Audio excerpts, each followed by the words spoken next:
Murdoch, what the bloody hell are you doing? I'm working on... An idea that's been floating around that skull of yours. Yes, I know. Actually, it's something I've been thinking about ever since the rowing club murders. It's, well, essentially, it's a new source of light. And the old source of light we had wasn't good enough. Allow me to demonstrate. Please switch off the lamp. Right. Now I turn on the light source. Impressive. Look at my fingernails. They're glowing. That's because light rays from beyond the visible spectrum are striking organic... I'm sure they are. Look, it's plain to see that you could use some distraction in your life. Here. What are these? 2 tickets for a gala ball that some dinosaur expert's putting on next week. Professor Blake's exhibit. That's the chap. Sir, this is one of the events of the year. Surely you'll want to be taking Mrs. Brackenreed. Yes, well, the missus and I are not completely seeing eye to eye on certain matters these days. We won't be dancing anytime soon. Ah, well, then you'll just have to give them to someone else. I thought it was Baptists that didn't dance, not Papists. Oh, funny story about that, actually. Excuse me, sir, but you're needed.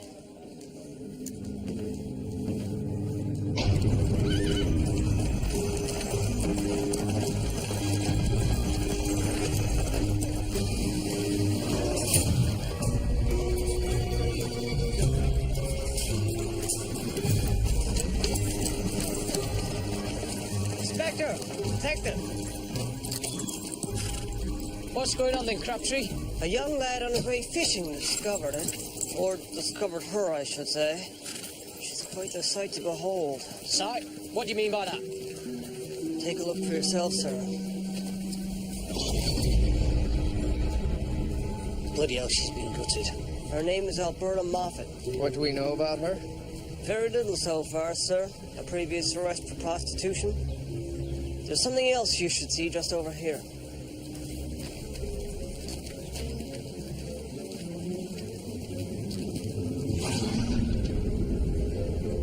Try to stop me. The lunatic's taunting us. So it would seem. Oi! Oi! Hey, where do you think you... I told you I need to speak to your superior urgently. Now, bloody well let go of me. No, you'll be cooling your heels in the clink. I don't have time for this nonsense, Constable. Oi! What's going on? You in charge? Inspector Thomas Brackenreed, Toronto Police Department. And just who might you be? Detective Edward Scanlon, Scotland Yard. I know who it is you're looking for. You know who committed this murder? Yes, I do. And unless we catch him, he'll kill again and again.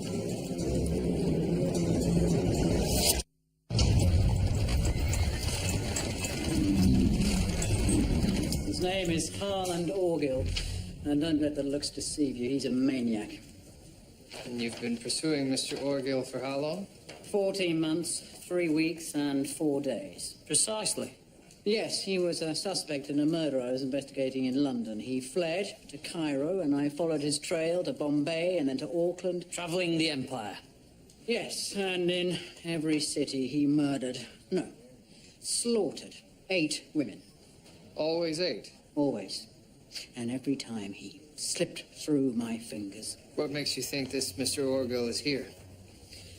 I found his rooming house in Auckland too late, but he'd left this behind. Canadian Women's Council celebrates anniversary.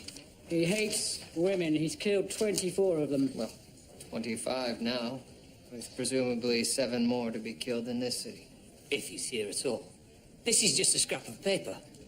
A man matching Orgill's description took the steamer from Auckland to Vancouver. That was almost 4 months ago. 2 months at sea, give or take. Then he arrives at Vancouver, spends a week there. Takes the train here to Toronto, then has a month to prepare for his first murder? Here. Exactly. Now, I don't know for a fact that he took that train, but I do know what he does to his victims, and I can assure you he is here. Tell me, Inspector, did that girl's body remind you of something? Whitechapel, perhaps? Whitechapel. As in East End Whitechapel. Well, you must admit there are similarities. The wounds, the prostitute victim. Sir, are you saying this ordeal might be Jack the Ripper? Well, the Ripper was never caught. Mr. Scanlon, if you could just give Detective Murdoch and myself a minute. Yes, of course. Thank you.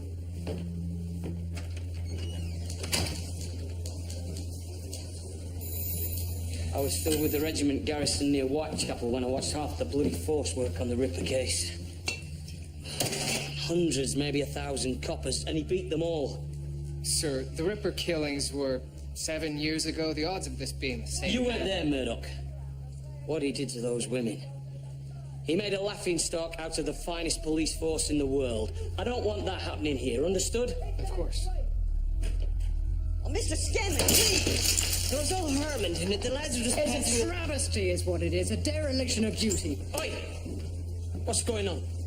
Sir, we were just having a game of checkers. Two of your constables sitting around playing schoolboy games whilst a killer walks the streets. Detective Scanlon has a point, gentlemen. But, Inspector, he... No buts! Make yourself useful. Detective Scanlon, if you would be so kind as to assist Detective Murdoch, we have a murderer to catch. Of course. Carry on, Detective.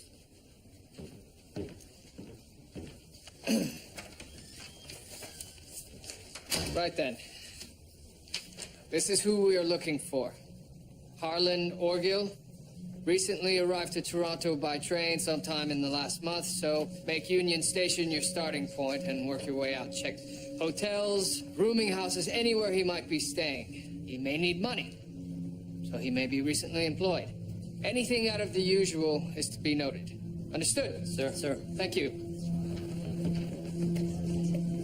Detective. I believe post-mortem results await us. Very good.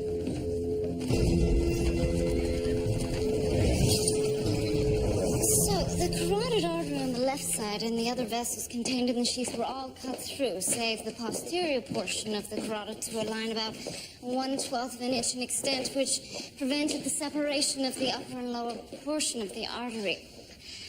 I can go on like this for quite some time. Any idea of the weapon used? Yes, a short knife, possibly something like a shoemaker's, while ground very sharp. And the shoulders? The collarbone, were they bruised? Bluish discoloration indicates the victim And the was... wounds were left to right?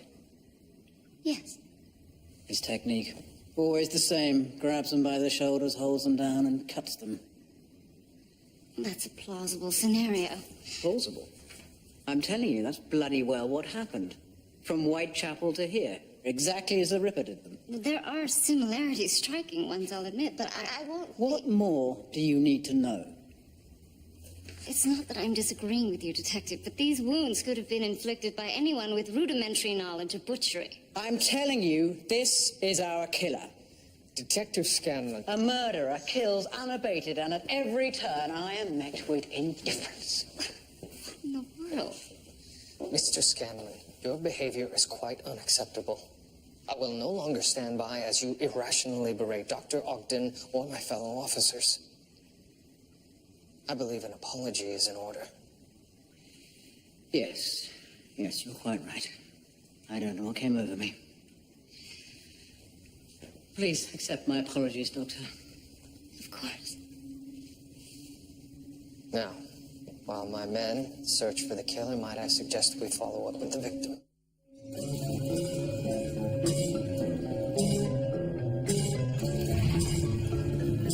I took the first train I could. There wasn't any training ground, and I had to go all the way to go. We appreciate the haste, Mrs. Moffat. They would only let me see her face. What did he do to her? Perhaps it would be best if we discussed that at a different time. I see. Do you have any idea what your daughter was doing last night? She worked at St. Michael's in the hospital in the laundry, 12-hour shift. She would have finished work and been going home. And where was home? It was a boarding house on Shooter Street. We suspect that she may have been doing something else. Oh, well. Alberta worked very late. She would have been tired. Mrs. Moffat, did you know your daughter was a prostitute? My daughter was no such thing. I see. Is that how you think she met this animal? It's a theory.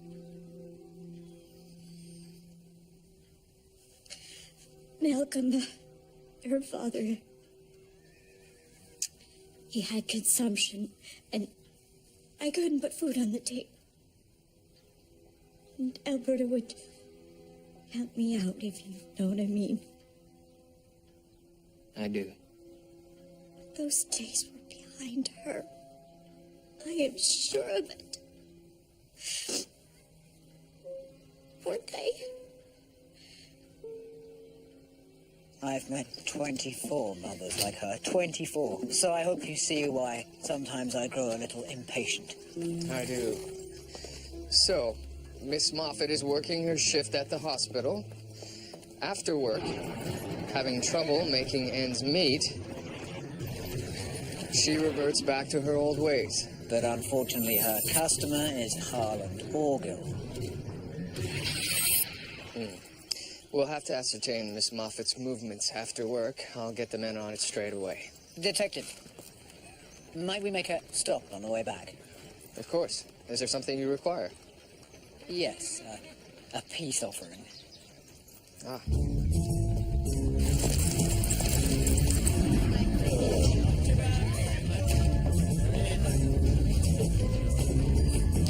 Any progress, George? Nothing so far, I'm afraid, sir. There's something else I'll need you to do. I'll need you to look into our victim's final hours, starting at St. Michael's Hospital. Right away, sir. Hard at it, are we, lads? Yes, sir. Look, about earlier, I'd like to make amends. That's not necessary, sir. Your point was well taken. No, please, I insist.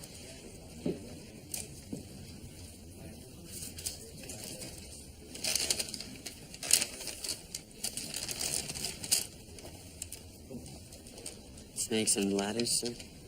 To replace your checkers board. I've played it incessantly whilst I've been following Mr. Orgill. Allow me to show you how it's played. The objective of the game is to get to the end square using various rolls of the dice. However, should you land on a ladder, you ascend via a shortcut. But land on a snake, and you descend. It's really quite addictive. Well, thank you, sir. And when we have more time, we'll give it a try.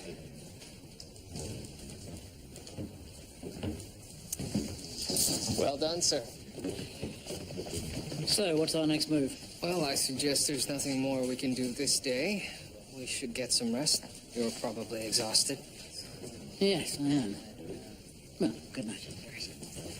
Oh, Detective Scanlon. We will catch this man. Of course we will.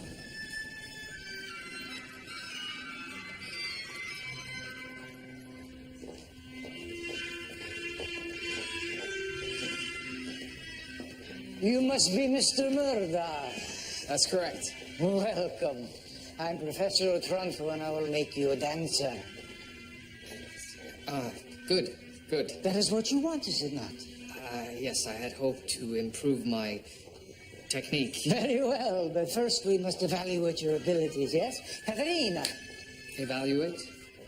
assume the position, sir. What position would that be?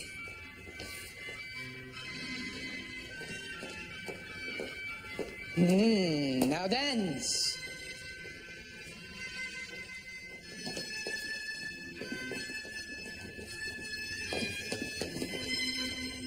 Oh, there is much work to be done here.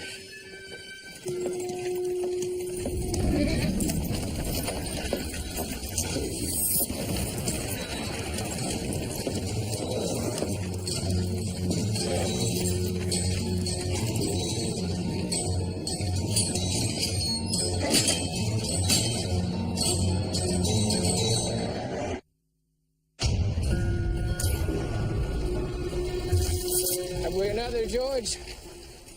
It would seem so, sir. Has Detective Scanlon been informed? Actually, he's here. He was at the station when word came in.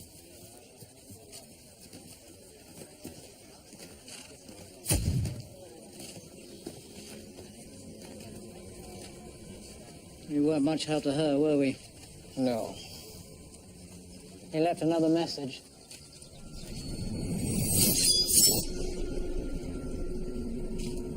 Sir? Sirs? Yes. We canvassed the area for witnesses. One woman who was up nursing her child saw a carriage wheel pass late in the night. That doesn't seem unusual. Oh, well, we were asked to keep in mind for something out of the ordinary, sir, and this carriage happened to match the description of one reported stolen the day of the first murder. Far too much of a coincidence to be ignored. Indeed. Very good work, Constable. Thank you, sir. What's the girl's name? Gloria Abercrombie. How old? 19, recently moved here from Aurelia. And she ends up getting slaughtered like the other. The wounds were similar, however, the circumstances were different. There's no indication Miss Abercrombie was a prostitute. No? No. So what's a good girl doing walking out by herself late at night? She worked for a seamstress. They were working late on a dress. According to the seamstress, Miss Abercrombie was on her way home. She was staying at the YWCA. All right, so she gets off work late. There's no trams running. She starts to walk home. Orgill is on the prowl in the stolen carriage. He spots the victim. This is where I begin to have difficulty. Why choose Miss Abercrombie if she wasn't a prostitute? Mistaken identity and poor luck. Well, even so, why would she get into a carriage with a complete stranger? Oh, maybe he enticed her. More likely she was forced into the carriage. No one heard or saw a thing. Well, the Ripper managed to vivisect 5 women in the heart of London, and no one saw or heard him. Regardless, we do have a concrete clue. I suggest we divide your expertise. Detective Scanlon, you work with the constables. Find out whoever stole the carriage. Murdoch, follow up on the victim.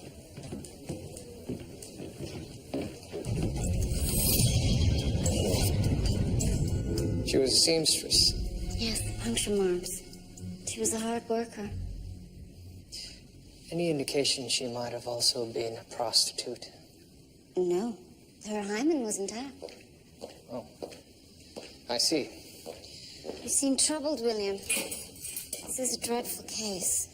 Yes, quite. There are a number of details that are troubling me about this case. Such as? With the nature of this wound, Doctor, would the killer not have been covered in blood? Not necessarily. The commencement of the wound and injury would have been away from him, and therefore the stream of blood, and it would have been a stream, would also have been away from him. Which is another matter. There was no blood to speak of where either victim was found. Yes, it suggests they were killed elsewhere and then moved. I wish I could better understand the mind that did this. A colleague mentioned a young alienist, a Dr. Roberts, who was recently removed from his position at the provincial lunatic asylum. Removed? Yes, apparently his research on the workings of the criminal mind ruffled too many feathers. However, he's supposed to be quite forward-thinking. Perhaps he could be of assistance. Any idea where I might find this Dr. Roberts? My understanding is he's practicing at a private hospital in Etobicoke. Ah, thank you. My pleasure. Julia, I've recently obtained tickets to the upcoming dinosaur ball. And I wondered if you might be interested in attending. Yes, of course. That would be most delightful. Very good.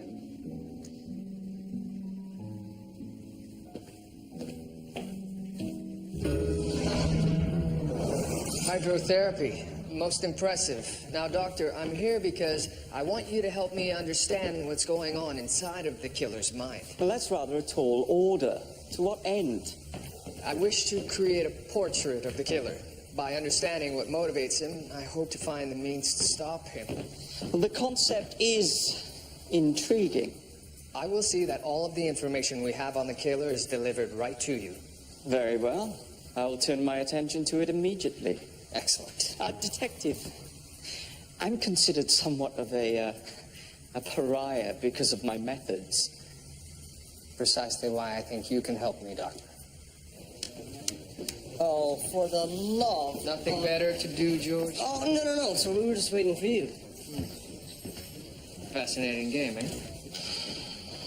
Morality play. Ladders reward good deeds, snakes punish bad ones. I don't like it, sir. All your progress stolen away by these slithery little... This one is clearly staring at me. George, anything to report? Yes, we found the stolen carriage.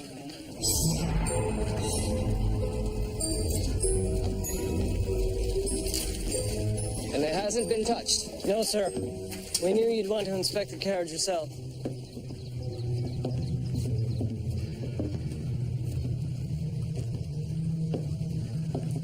Your constables were adamant that I should wait for you before inspecting the carriage.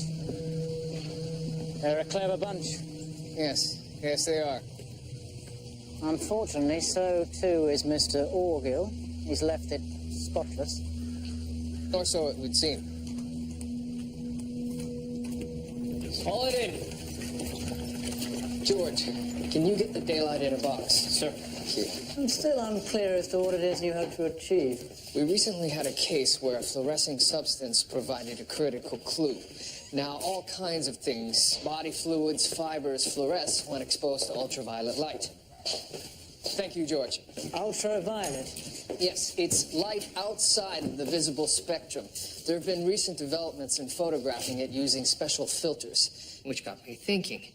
If I put one of those filters on a light, could I then generate ultraviolet light? And if so, What clues might be revealed? precisely. So I contacted a young Mr. Woods at the Massachusetts Institute of Technology, who helped me with this.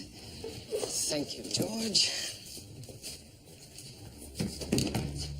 Now, let's see what's really here.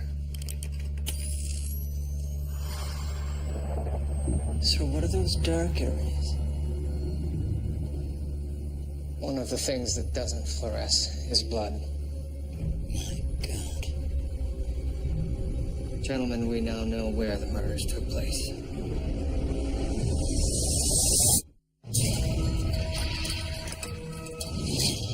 We now know conclusively that whoever stole that carriage is our killer. Alberta Moffat finishes her shift at the hospital, makes her way home to her boarding house on Shooter Street. Gloria Abercrombie finishes at the seamstresses and makes her way to her lodgings at the YWCA. Look, forget the maps. What I want to know is why two young women would let themselves get talked into a carriage by a complete stranger who then murders them. We have a good reason for Miss Moffat, but not for Miss Abercrombie. Inspector, do you remember back in Whitechapel there was talk? There was lots of talk. I mean that the Ripper was someone respected, someone that a girl could trust. Gull, Go. the royal surgeon. Rumour had it that he might have been cleaning up after Eddie. Prince Albert frequented the doxies, and there was talk that there were a few heirs to the throne with less than royal bloodlines. Are you saying this Gull could have... Not Gull. The old codger died from a stroke years ago. But someone like a doctor. They suspected a Canadian, too. Dr. Thomas Cream, but he was executed. Yes. The point is that the victims got into the carriage of a respectable-looking man. My question is, why these two women? There could be 1,000 reasons. The most likely one is that he just stumbled upon them. I still think our best bet is finding whoever stole that carriage. Agreed. Very good. I have an appointment. I went through the files your detective Scanlon had amassed. They were quite substantial. Yes, he's obsessed with the case. Well, they've been of enormous help. I think I've been able to grasp something of both the killer and his victims. And?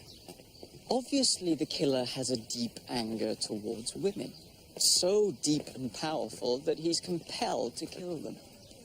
He must keep his anger well hidden. By wearing a mask. A mask? A figurative one. A mask of sanity. Are you familiar with Philippe Pinel? The French alienist. That's him. He uses the term manie sans délire to describe disturbed individuals who show no visible sign of any mental disorder. Like Dr. Jekyll and Mr. Hyde. Exactly. The condition would have started in childhood. Most likely something quite traumatic caused the killer to create a secondary world. A fantasy world. One where the child could remain safely. In doing so, he also created a world for Mr. Hyde to eventually inhabit. But how does one go from childhood innocence to murderer? Well, I suspect when the killer reached sexual maturity, he had difficulty with women. Possibly he may be impotent. Regardless, inside him, anger grew towards them, eventually becoming murderous rage. Why kill these specific women? Well, looking back over the case, there seems to be one loose but common thread. All the women worked. But is that a reason to kill? For a man already threatened by them, yes. By killing them, he bolsters his own esteem. And the more powerful the woman, the greater the effect. Why kill Miss Moffat? She was a prostitute, hardly a powerful woman. I'm afraid that's one of a number of things I can't answer. I have no idea why he strikes 8 times. But the number is clearly of significance to him. I've been thinking about the message he leaves at the scene. Tried to stop me? Yes. Could it be a plea for help? Rather than a taunt, something from the Dr. Jekyll side of his mind. Wanting the Mr. Hyde side of him stopped. It's very possible. Well, that's my report, such as it is. I wish I could have been of more help. On the contrary, it could prove quite useful. What use is this supposed to be? It's a description of what... Might motivate the killer. Well, that's bloody obvious, but how does it help us? Sir, I understand it's not a tangible clue, however... Well, that's an understatement. Inspector, if I might, I'm not much for these modern techniques either, but for the first time I feel as if I can really understand Orgill. Seems to me like we're just clutching at straws. We are, but we now know more about the sort of man that we're looking for. Angry, sexually deviant. Point taken. All right, Murdoch, get the men to round up suspects who fit this portrait. Yes, sir. Mr. Scanlon, fancy a drink? Yes, I think I could do with one, thank you. I thought you might. Murdoch, I don't suppose... I'm afraid I'm already late for a previous engagement. I figured as much.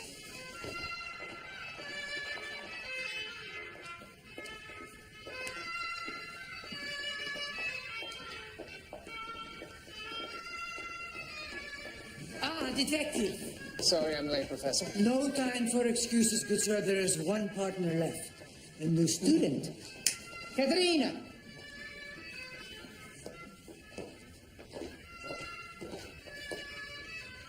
Stanton. Doctor. Ah, you know one another. Very good. But now, to business.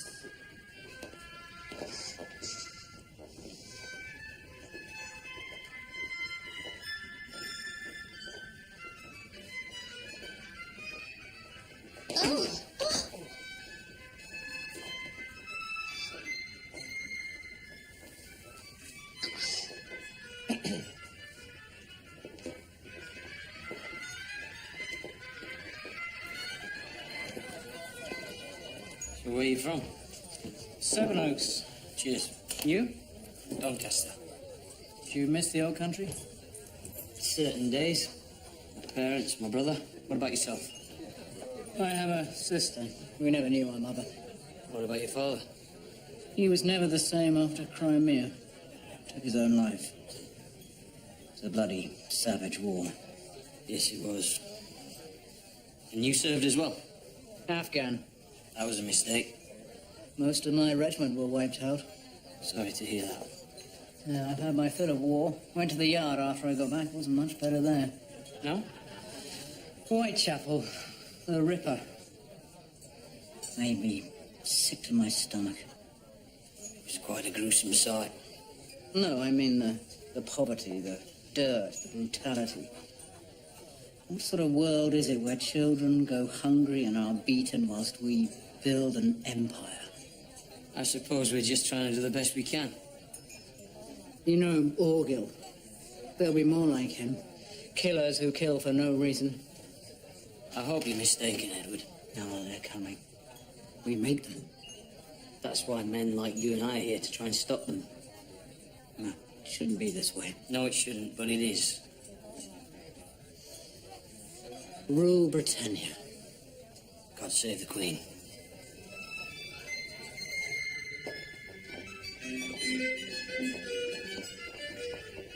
Doctor, Yes. perhaps I could lead. Oh, I'm so sorry. It's a good thing we both decided to brush up. Yes, well, I had hoped to impress you, not cripple you.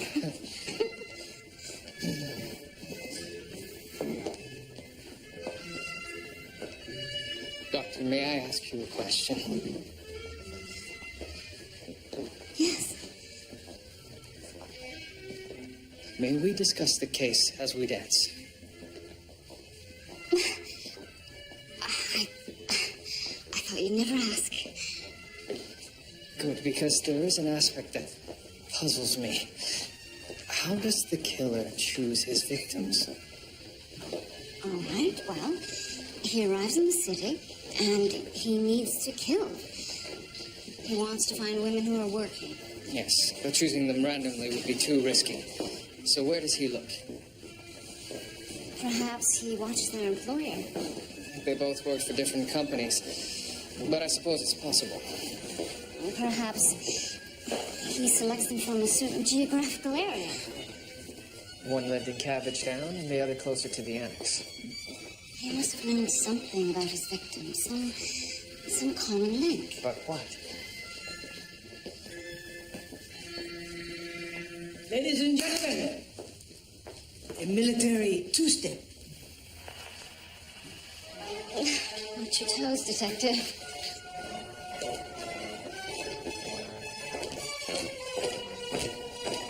Ah, Murdoch. While you've been fanning around, there's been a development. Fannying, sir? He goes by the name Maurice Bailey. He was caught spying on a girl in Winchester last night. Turns out the room he was boarding in was filled with women's underwear. Then how do we know he's our man? He also works in the slaughter yard, so he knows his way around a knife. He's British, and he arrived from Vancouver 3 weeks ago. I'd say he's an excellent suspect. Let us see. Be my guest. Mr. Bailey, my name is Detective William Murdoch.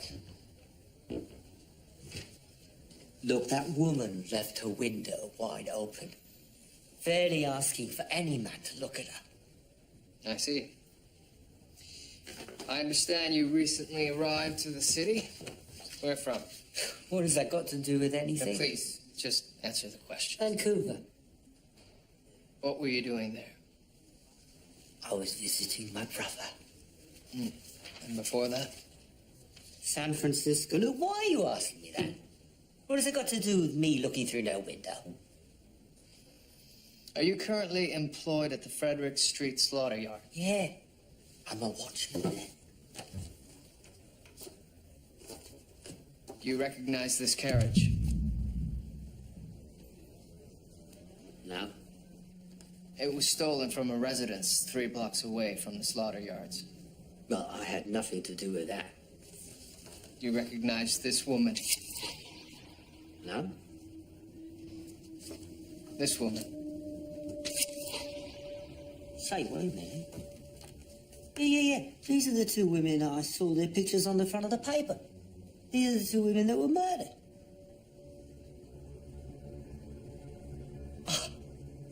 No.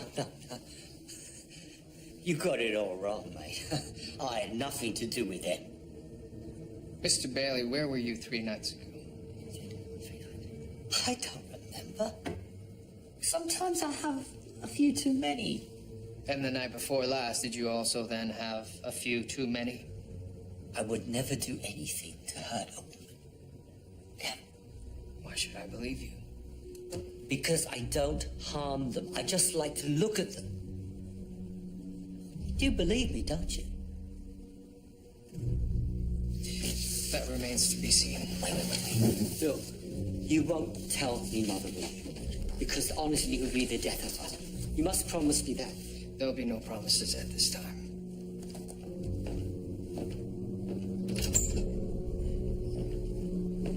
Gentlemen.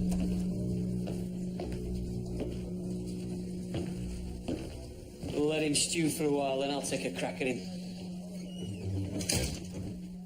Something wrong, Detective? I suppose I thought he'd be less banal. Banal. For what it's worth, I don't think he's our killer.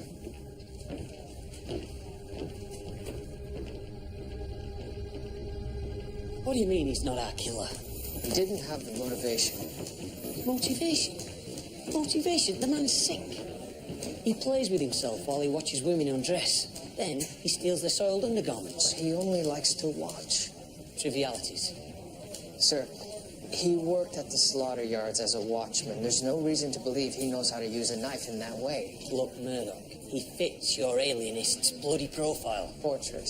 Portrait, profile. What difference does it make? I'm telling you, he's our man. Sir, may I suggest that we try... Sir, there's a problem with the prisoner. You'll be letting me go, or your boy here gets it. It's no use, Mr. Bailey. I am not hanging over those whores. You'll not get out of here alive, Orgel. My name is Bailey. And if I'm not getting out of here alive, then neither is this one.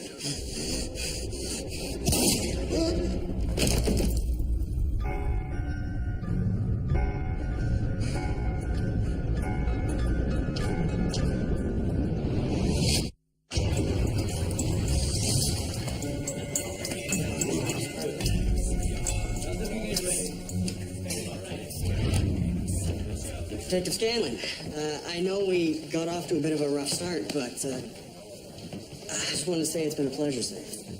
The same, Constable. And should you find yourself in London someday, there'll be a drink waiting for you. Well, then I plan to find myself in London someday, sir. Good. 4, 5, 6. That's cheating, Detective. This game confounds me, as does this case. You insist on remaining skeptical. May I join you? I have trouble with the unresolved. So do I. I'd rather have seen Orgel have his day in court than watched him hang. These are the suspect's clothing.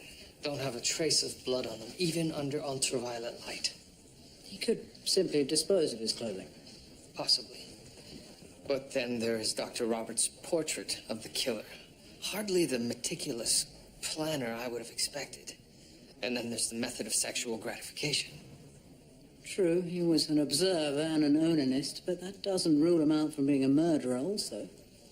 So you truly suspect the killer remains at large? I do. And I believe the secret to catching him is finding the connection between the two victims. Connection in no way precludes Mr. Orgel and Mr. Bailey being one and the same. You must admit that is a very real possibility.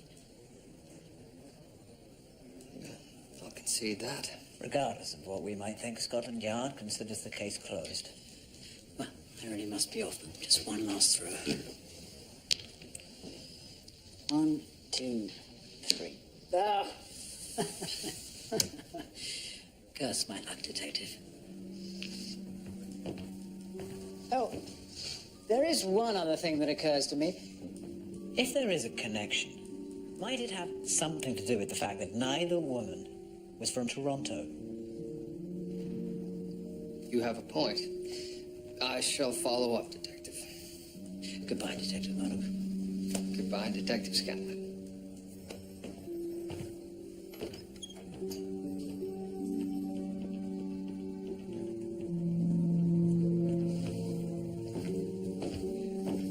George. Sir? Has Mrs. Moffat returned home yet?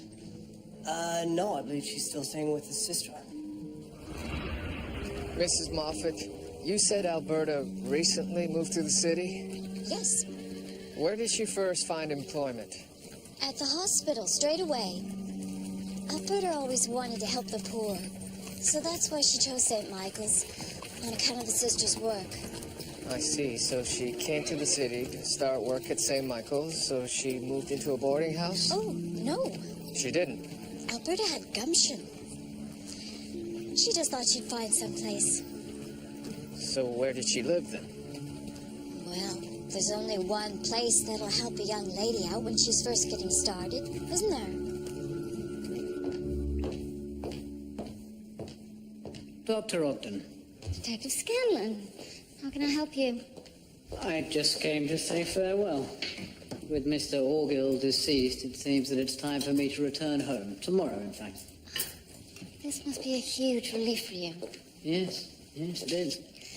It's been so much a part of my life, I'm not sure what I'll do with myself. Oh, I'm sure you'll find something.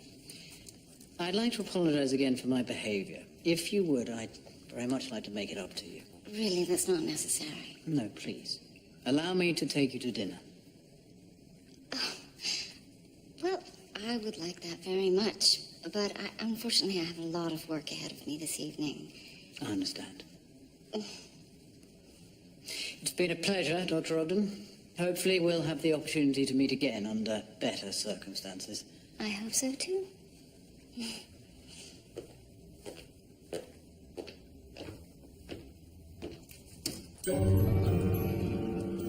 Miss Ross, both Alberta Moffat and Gloria Abercrombie stayed here at one time, did they not?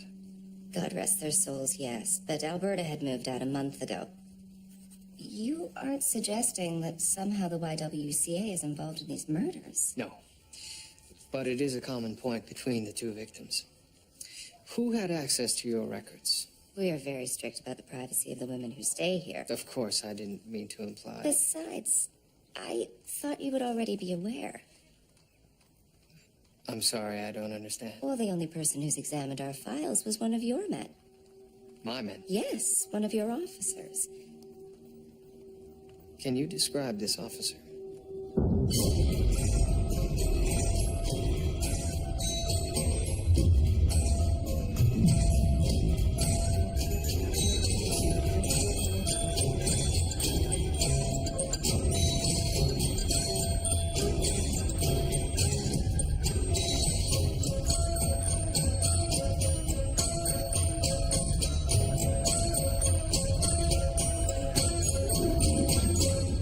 So the killer impersonates a copper, goes to the YWCA, supposedly investigating a deviant loose in the area. Yes. And in doing so, he acquires a list of young women and where they worked. The victims. Do we have a description of the suspect? Yes. And I also have one of his finger marks. Finger mark from where? It was left behind in the carriage by the killer. How do we know it's the killer's? Because it matches one left behind on the Snakes and Ladders board. But only our officers have touched that game. Precisely. The killer isn't impersonating a police officer. He's one of ours. Who? Cassell personally put the bloody noose around his neck. Edward Scanlon. Scanlon, are you sure? Sir, he left a finger mark on the carriage, yet told me the men never allowed him access. Plus, it would explain some things. Imagine, the carriage pulls alongside a young woman. Scanlon shows his badge. She jumps in. Bloody hell, we've let him slip through our fingers. I don't think he's gone far, sir. He always strikes 8 times. That leaves him with a fair bit of unfinished business. I want every man on the job until he's found. Cancel or leave. I'll take a look into Mr. Scanlon's past.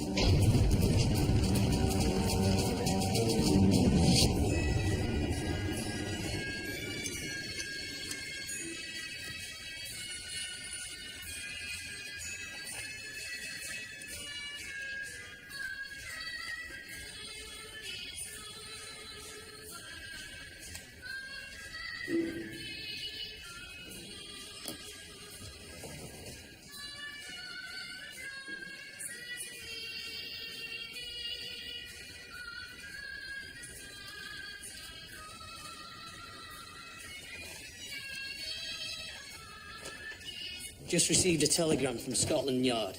It seems there was a detective, Edward Scanlon, and he was tracking a suspected killer named Harlan Orgill. Was? He was found murdered in a hotel room in Cairo. So Orgill kills Scanlon and assumes his persona. Sir, I was just by Scanlon's hotel. He checked out about an hour ago. Bloody hell. Well, he may not have gone far. The doorman seemed to think he was sick. Sick? Said something about paying a visit to a doctor. A murderer kills unabated, and at every turn I am met with If all the women worked. It's not that I'm disagreeing with you, Detective. Dr. Ogden. A working woman. Come on, move it.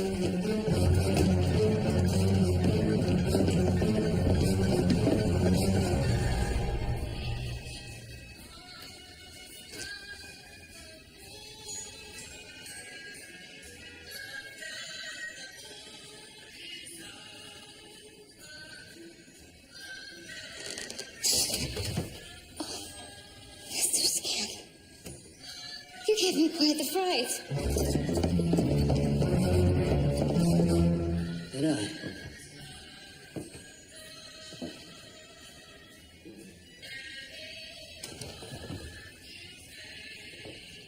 Is there something I can do for you? Yes, Doctor. There is.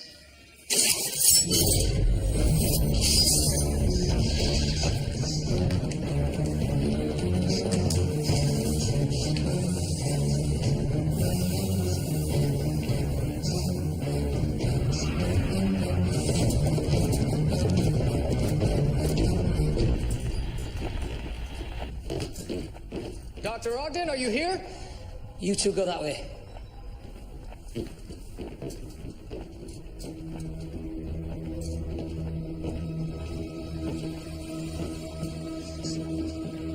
Julia. Julia, are you all right?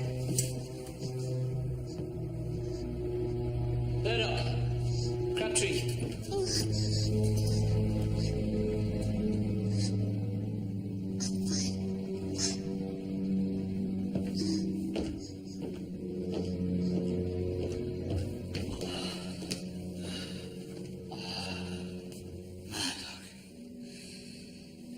Mr. Orgill, when I first came here, I thought it would be you who stopped me. I was wrong. Tell Dr. Ogden. Thank you.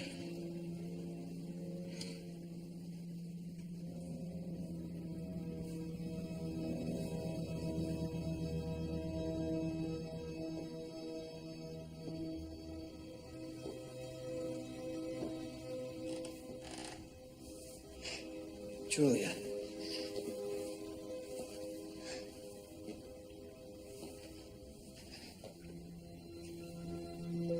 I didn't mean to.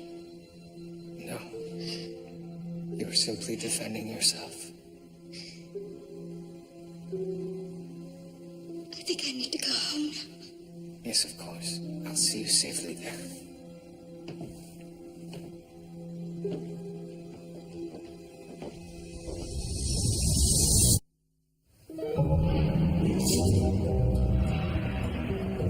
I know this sounds ghoulish, but part of me wishes that Orgill had survived.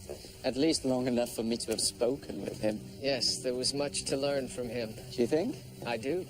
Well, our experiment didn't really exactly help solve the case, did it? I'm not sure about that. It proved quite accurate in many ways. Oh. As we discussed, the Dr. Jekyll portion of his mind did want to be caught. He provided me with the YWCA clue. He really was saying, try to stop me. Yes. And the number 8, do you have any ideas as to its importance? My only thought is that there were 8 snakes on the Snakes and Ladders board. 8 sins. 8 women to be punished. What those sins were, I guess we'll never know. Perhaps their origins lie in his childhood, as you speculated. Or perhaps he was literally just playing a game. Well, thank you, Dr. Roberts. I hope never to have to call on you in a professional capacity again, but I suspect there will be reason. Anytime, Detective.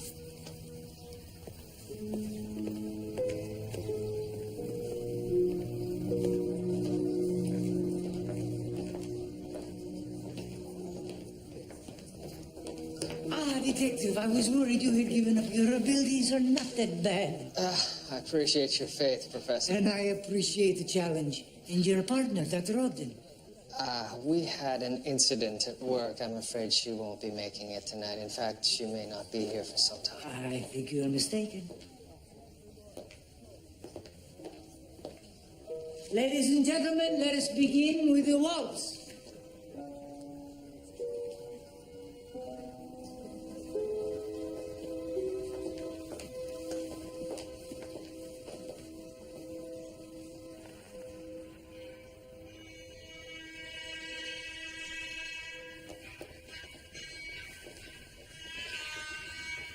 I must say, I am surprised to see you here this evening, Julia. Yes, well, I just thought tonight, more than any night, I would very much like to be held.